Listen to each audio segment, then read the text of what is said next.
Hello and welcome to the Geeks Review. I'm Royce. And I'm Joshua, and welcome today to one of our few specials of the year, our Anzac Day special. We're covering two slightly older but iconic films of Australian wartime past, Breaker Morant and Gallipoli. Released in 1980 and 1981 respectively. Very respectively, almost a year apart. A little background first for those who may be unfamiliar with these films. Well, at least more with Breaker Morant. It is 1901 and the Boer War has been raging for a few years now. The British have been trying to maintain what control they have over what will become the colony of South Africa, and while they cannot obtain outright victory, they have decided that perhaps the colonials might be able to provide a bit of an edge. The film follows Harry Breaker Morant and two other Australian soldiers who are brought up for a court-martialing over three very serious charges. Being a healthy dose of war crimes. A very contentious thing even in today's climate. I mean, this is a 44-year-old movie, but it feels very modern, not just in the way that it's filmed and acted, but in some of the topics which it discusses. And this is at least several decades before the Geneva Convention was actually created as well. Being in the Boer War, the rules of warfare haven't exactly been properly written down as the firm do's and don'ts. The Boer War is one of those forgotten conflicts, I feel. It is, especially the fact that it was actually two wars. Oh, really? There was the first Boer War, which was just the British versus the Dutch, and then the second Boer War, which is what Breaker Morant covers, is set in, which was the Afrikaners, or Boers, as they were called at the time, trying to sort of break away from British colonial rule. It's right at the beginning of the 20th century, 14 years before Gallipoli, which is often taught in schools as being the first major conflict that Australians or Anzacs were involved in. Well, Australians, so unfortunately there weren't any New Zealanders in the Boers. Unfortunately. Yes, no, I did. It's a bit unfortunate. It is, I mean, the proud sisterhood that we have with the forgotten eighth state of Australia. Joking aside, no, the Boers is often overlooked and overshadowed by other conflicts of the time, particularly like that of the Crimean War, which was seen as one of the first big modern wars of the 19th century. 1850s. Yes. Its scale often overshadows the Boers. Oh, absolutely. Yeah, this isn't a war in that sense where it's soldiers facing each other in the battlefield and just marching towards each other, firing arrows or rifles. It's guerrilla warfare. This was one of the first earlier stages of modern guerrilla warfare, where, as we will delve into more in the review, the Bushveld Carbineers, the unit that Harry Morant and two other compatriots were a part of, was formed under the pure ability to try and fight the Boer as he does. A vicious fight it was. Very. As this movie displays. A little disclaimer, we will be talking about some pretty heavy themes for both of these movies, and a small fact that not everything in these, at least especially with Breaker Morant, that was done during these conflicts actually does make it into the screen. And we're probably glad to not have to cover some of the horrific things that the British did in the Boer. This was based upon a play that was released a few years prior. Yes, a play and the actual events of what happened to Harry Morant. The film was directed by Bruce Beresford, who went on to direct Driving Miss Daisy, Mao's Last Dancer, and most recently, The Ladies in Black. It starred Edward Woodward as Harry Breaker Morant, Brian Brown as Hancock, Lewis Fitzgerald as Whitton, with Jack Thompson as Major James Francis Thomas, who was chosen to be the lawyer for the three men when they were put on trial. And there's a few other familiar faces throughout, Bud Tingwell and Ray Meagher. Younger and slightly older Australians would recognise him from his time on Home and Away. Their style of acting, I thought, was very modern, and it really doesn't feel like a 80s film in how it is presented. It's quite old and degraded, and the sound quality's not the greatest. I watched this on SBS On Demand. Yes, one of the few remaining places to actually find it, unfortunately. But yeah, it's very modern, it's a very briskly paced film. For a 2-hour runtime. No, it's not even that. It's like only 90 minutes long or something. It felt like 2 hours, but no, yeah, you're right. That's not a criticism against the film. What it does do well, it does absolutely amazingly, particularly in the fact that when we as the viewers are not given the full set of information until, well, towards the end, but we're spoon-fed the information to be able to make an educated guess on whether or not these men are guilty. There's a comment here on the Wikipedia page from director Beresford, and he said that he was amazed that so many people see this film as being about poor Australians who were framed by the Brits, which is how the characters see themselves. But it's far more complicated than that. And in this day and age, you and I, we're both modern viewers, and we're used to morally complex, complicated heroes in our media nowadays. So, yeah, as more layers were revealed, we learn more about these characters. We kind of realise that they are capable of things which we initially didn't... it's not so cut and dry. No. It's very modern in that sense. Because I suppose this is coming out after nearly a century's worth of conflicts, international conflicts, in which Australia has been involved in. And I guess most recently at the time, when the movie came out, there was the Vietnam War. And the Maladay Emergency. Yeah, and the Korean War, and World War One and Two. And you get so much focus put upon Gallipoli, which was the Anzacs themselves. But as you said, with the Boers, it was just the Australians. For how briefly the Anzacs were actually an actual unit of the Commonwealth Health Army that... we didn't quite like being lumped together. But yeah, I suppose coming out in 1980, they could kind of look back upon the last century of war that Australia's been involved in and kind of question that and create quite a modern, very complex film off the back of it. Very complex story. The setting of it being the Boer War almost isn't relevant. Like, it could just be set whenever, but setting it there, I guess, at a point so early in the nation's history, creates... And against the backdrop of real events. I think, and a big focus is drawn to that the film does take place in 1901, and it's several months after Australia has actually become a nation into its own right. No longer just a handful of colonies, but a soon-to-be major power on the world scale. So I was wondering this. I wonder if you know. So that's what the Boer were fighting for themselves, wasn't it? Mostly, yes, it was. I just thought it was interesting that you have Australia, who's recently had federation and gained independence from Britain, fighting a war on Britain's behalf against another colony that's trying to find its own independence as well. Most of it is that they were running from the British into the arms of the Dutch, who did have a larger population at the time. Oh, really? Mm. Well, it's one of those things you don't really consider now because they've sort of stepped back from the world stage, haven't they? They have a bit, but the Netherlands... Unless it's tulip-related. ...for a while was to be one of the major colonial players. Unfortunately, the English saw that and went, no, we already have the French and Portuguese and Spanish roaming around. We don't need you. Oh, the Portuguese are another empire. They've kind of taken a step back from the world stage, haven't they? I thought it was interesting the film opened up with these title screens that try to break down what the Boer War was about. And I love the use of the word basically. It's like, look, basically, this happens. And I think that just sort of communicates, in a way, that the specifics of the conflict aren't necessarily... Don't think too hard. Just look at the information we've given you and all the information we're about to give you. Important. It's just about the actions of the characters. Yes. And the impact that their actions have. It could be set anywhere. Despite the fact that it's based upon a play which is based upon real life. The ultimate question of the film boils down to martyrs or murderers. Your choice.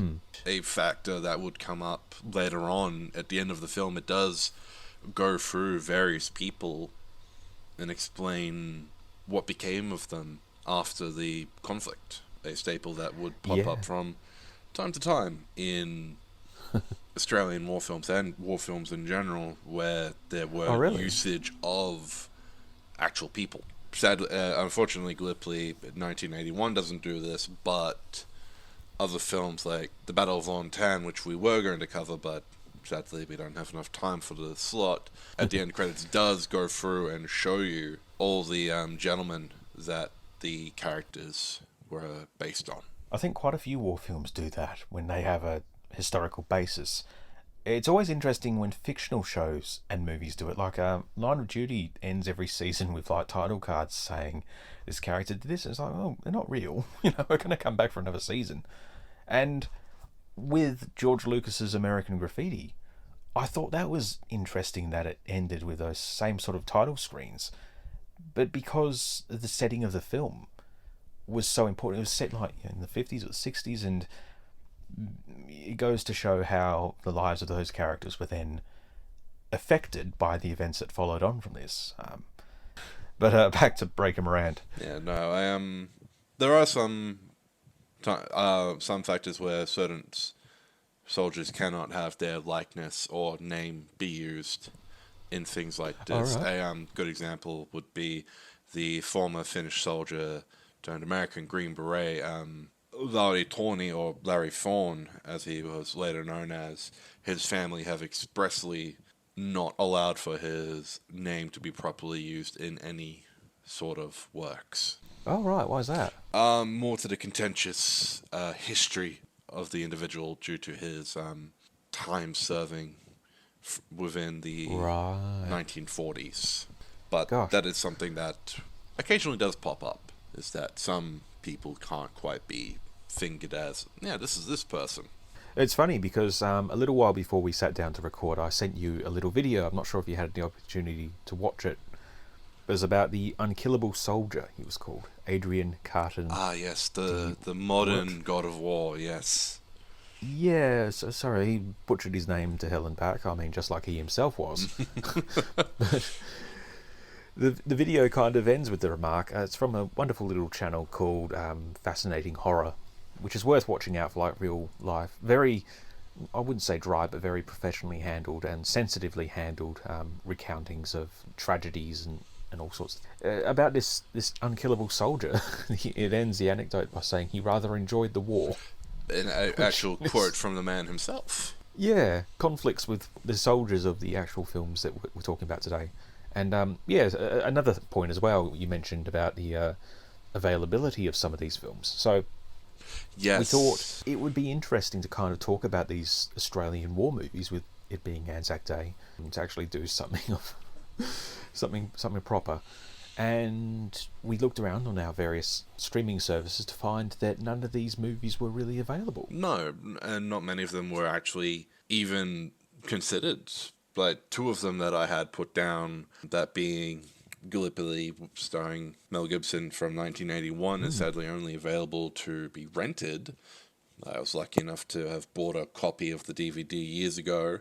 And Kokoda, the 34th Infantry, sadly, you can't even get physical copies of it anymore. Ah, sucks. I'll try not to go down that rant again. No, I think the worst thing for us when trying to do this special was that a lot of the films that we were going to be able to watch are actually leaving these streaming services at the time of recording. They're already, and the time of airing, they're already gone. Yeah, the Gallipoli miniseries, which has been on Netflix for who knows how long, it expired on the 22nd of April. Like 3 days before Anzac Day. Okay, are you being cheeky? I wonder, actually, if maybe like Channel 9 or Channel 7 or someone's gone and like taken the rights back and they want to funnel people onto their services or something. I honestly think it would be Channel 7 that would do that. Yeah. They got to pay off their defamation cases somehow, don't they? Not to point the finger at Channel 7, but I believe the Gallipoli TV series actually did originally air on 7. I think it did, yeah. I guess renting is okay, but it's just annoying when you're already paying like $9 or $10 or more a month, and it's expecting you to pay $5 on top of that. Yeah, $5 just to have the film for about 3 days, and the moment you start watching it, you have 24 hours to actually finish it. I watched Breaker Morant on SBS On Demand, and there were some ads, and I was like, oh, for heaven's sake. And I found out I could actually skip them. But sometimes, in the past, the ads were like separate videos, so it would stop the video you were watching and start playing another one, and you couldn't skip it. And if you tried to skip it, sometimes it would replay the same ad like 4 times. And my mum's had no end of trouble. But I mean, we talked about horrible streaming services so many times on this show. Yes. But yeah, just trying to watch all these movies, I guess, not so much to celebrate, but to commemorate, experience some Australian cinema, and you can't. No. It's baffling. Because when you usually try to find films like these, you're usually left with either a gross oversimplification, glorification, or even having these fighting men and women of Australia be put on the back seat to our more prominent international counterparts. Famous example I can think of actually is in Saving Private Ryan, where the D-Day landings are just simplified to being entirely American forces landing on the beach. And there were Canadian reality, and British forces landing at 3 other beaches. Because it wasn't the story they wanted to tell. No. So, or even in the any film I see about North Africa from the same film, not many Australians usually taking a back seat to the British or the Americans when they... But as for Breaker Morant, sorry. yes, we got off track. Where was this filmed? Because it said it was South Australian Film Commission. Yes. So I was like, okay, they probably could have filmed it there because, South Africa's always doubling for Australia in British programs for some reason. But, it looks similar enough. So I wondered if they filmed it here or there. I have a feeling they may have filmed it in South Australia, because there are areas in South Australia that do fit the bill. Not to mention with the small scale of the film, I doubt they would have had the money to be able to fly over to South Africa and film this. And there were some very suspicious accents as well. Yes. Some of the Africans were a bit strange accents they had. Very. Even more so than this one. Had you seen these movies before? I hadn't seen Breaker Morant before. I've seen Gallipoli 1981 before, but we'll talk a bit more about that in a minute, I think. Going into Breaker Morant, I honestly wasn't sure what I was expecting. I understood the premise. It was Australians put on trial for various acts that had been committed, and them trying to prove it. Disprove that they had done it. But I think the film itself brings almost an unbiased view to it. Almost. I mean, there's definitely some leanings into that. We were definitely hard done by with the British, especially in the case of having to defame Lord Kitchener. I think that's just the result of having the accused as being your protagonists who are, and that's the kind of the banality of evil. Yes. It's something that's been brought up for years. And like I said, it's a film that really benefits from that hindsight, and that you can present these characters who are just, in 100 minutes or less, you can understand who they are, like them, or at least understand where they're coming from, identify with them, and then it goes, oh, they did all these horrible things.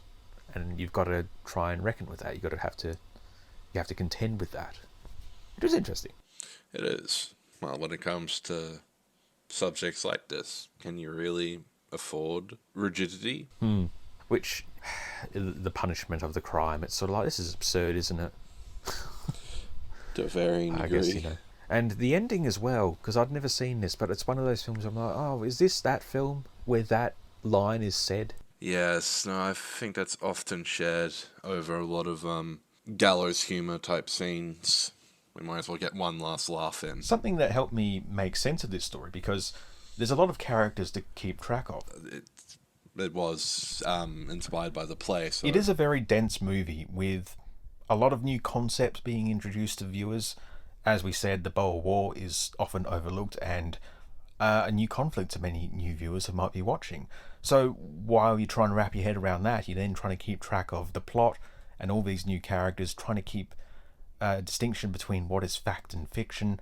And I did find that the Wikipedia article gave a really thorough, in-depth breakdown of the plot, which was really surprising. Very often a Wikipedia editor will come along and say this needs to be cleaned up, but it was all there, just gave me the information I need to help kind of make sense of that first 5, 10, 15 minutes rather than having to go back and watch it. This is more of a me thing than the movie, because I think the movie handled it pretty well. But yeah, that's Breaker Morant. You had a few things to say about the film Gallipoli. Yes, I had first actually seen this film back in high school, if you can believe that. At the time, I was unaware of who the hell Mel Gibson was, or how prominent of an actor he was. I just thought he was some fellow from Western Australia at the time. But I've said this to many people, for nearly every piece of media the Americans and the British have for their grandiose moments in wartime history, Australia almost has the exact number of things about Gallipoli. For us, it is almost really ingrained into a national identity almost. Oh, very much so. To the point where there is Anzac Cove, as it's known as now, the former area of Gallipoli, despite being part of Turkey, feels more Australian. Doing our own bit of colonialism. Yeah, it's just a shame that it took hundreds of thousands of men and boys charging over, leaving blood and letters in the sand. Yeah. The film itself is set during 1915, so the Great War, or World War One, as it's properly known as now, has well been underway. Australia has been fighting, not just in Gallipoli, but we have been. One of the things that is overshadowed by the, by the giant monolith that is Gallipoli was our efforts on the French front and at Passchendaele and the Somme. But due to, I guess you could say, our expertise in certain areas, we were relocated to fight the Turks in the Middle East and in Gallipoli due to our lovely geographical situation with how Australia is, where all the greenery is mostly on the edge and everything else is all desert. The film itself follows two lovely gentlemen, Archie Hamilton, played by MacLeod, apparently a famous Australian actor that I didn't really know that had done much else other than Gallipoli, and Frank Dunn, played by Mel Gibson, who each fella eventually finds their own place at Gallipoli. The film, I guess, it's been a while since I've actually seen the Gallipoli TV show. Actually, it focuses more on almost the dichotomy or duality of the Australian digger at Gallipoli. Like, there are men there that are happy to be there, doing their part, fighting for the empire. Well, there are men like Archie Hamilton, and then there's more people like Frank Dunn that really don't see it as their fight, but reluctantly go over anyway. The ultimate message of the film, like most, is that one of the messages synonymous with the Anzac legend, which is mateship, sacrifice, service. And just how, despite all the colourful places we've been as a nation fighting on the behalf of others, we usually end up getting the worst of anywhere, really. But the film is broken up with moments of wonderful levity, with how, just how almost alien the Australians feel compared to their British counterparts, particularly in scenes where in Cairo, Dunn and his friends buy 4 donkeys and impurse and make a mockery of 2 British officers that just strode past them, almost turning their nose up to them. Or during a training exercise to be ready for the rigors of trying to frontal assault an enemy trench, how useless that is, that everyone decides, right, well, we've been told that we can dress the quote-unquote wounded and then carry them back to our spot. No, I think I'm just going to fall down and pretend I'm wounded. Only to have the instructor yell out, "You all can't be wounded, damn it." The film does showcase a lot of these moments, but it doesn't shy away from the fact that Gallipoli was a no-win situation. Very much so. And that was from director Peter Weir, who also directed The Truman Show, Master and Commander, Dead Poets Society, Picnic at Hanging Rock. Yeah, just one I really need to catch, and hopefully pops up somewhere soon on a decent streaming service, or, I don't know, YouTube. No, not YouTube. DVD or Blu-ray, yeah. I may have to pass you over my copy just to borrow for a few days. Sure, yeah. Absolutely. Anyway, that about wraps us up for today on this special episode of the Geeks Review, where we looked at some Australian wartime films, specifically Breaker Morant and Gallipoli. Yes. As well as other random stuff we talked about as well. Yes, no, the inane mutterings that we usually like to provide on the radio. Let's talk a little bit about Star Wars. Yes! Our bread and butter, the thing that has really helped us make waves. War. Anyway, I'm Royce. And I'm Joshua. See you next time. Bye for now.